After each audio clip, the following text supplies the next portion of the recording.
যাবতীয় সমস্যা দূর করে দিবেন এবং যাবতীয় চিন্তা, দুশ্চিন্তা এবং পেরেশানি থেকে আল্লাহ পাক রব্বুল আলামিন আপনাদের সকলকে হেফাজত করবেন, মুক্ত করে দিবেন ইনশাআল্লাহ। সম্মানিত দর্শক, ভিডিওটি না টেনে সম্পূর্ণ দেখুন। প্রথমেই আমরা দোয়াটির অর্থ জেনে নেব ইনশাআল্লাহ। দোয়াটির অর্থ হচ্ছে, আমার জন্য আল্লাহই যথেষ্ট, তিনি ব্যতীত কোনো উপাস্য নেই, তারই উপর আমি ভরসা করি, তিনি মহান আরশের অধিপতি।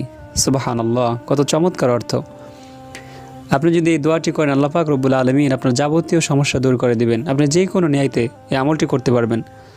আপনার যত রকম সমস্যা আছে, চাকরি হচ্ছে না, মামলা মোকদ্দমা আছে, ব্যবসা হচ্ছে না, ছেলেমেয়ে কথা শুনে না, যাবতীয় সমস্যার জন্য আপনি আমলটি করতে পারবেন। এবার আমরা হাদিস থেকে জেনে নিব।